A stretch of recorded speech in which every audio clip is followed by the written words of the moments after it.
Next up is the soundboard operator. This is the person who runs the sound from the talent's microphones and any other audio sources.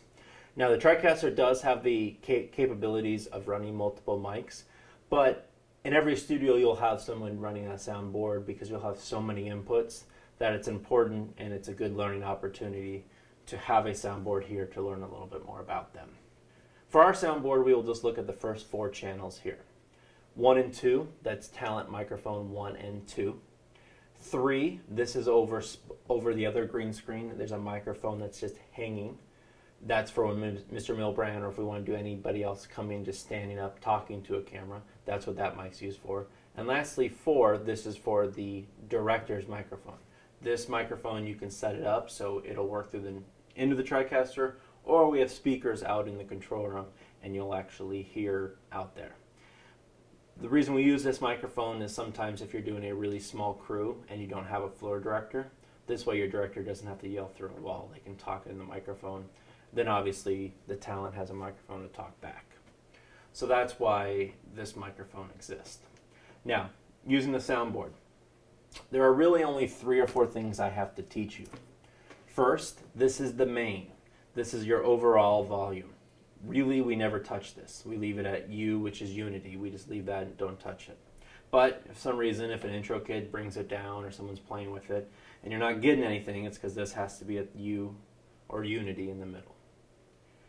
The next thing that we use is, like I said, the channels here, muting and unmuting. So if it's pressed down, it's muted. So an example, check, check, check. We can hear my mic. I press it there, and now the mic we can no longer hear. So that's how muting and unmuting works. If it's up, it's good to go. Then after a mic is unmuted, we'll use the slider here to adjust the level. Your technical director will tell you the approximate level that he or she wants. She'll tell you up or down or so on from there. There is a button or a knob called gain at the very top.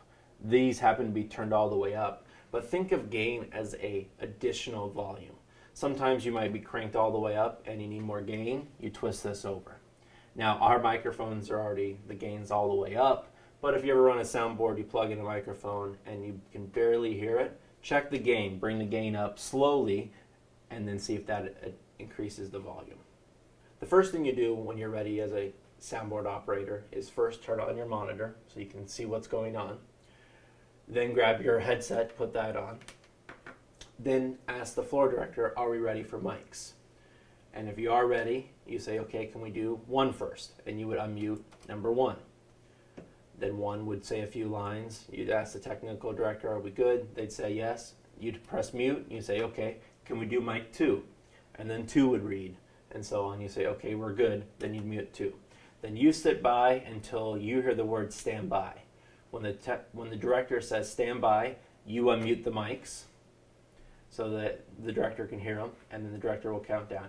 And then your job's pretty much done. If it's too loud, you'll have to back it down, and then we'll redo the announcement. But pretty much you're done until then. When the show is over, as soon as the director says, okay, that's a wrap, you need to mute the mics because the actors will be taking them off and you don't want to hear the noise. Once that is muted, you then hang up your headset and turn off your TV, and you're done as a soundboard operator.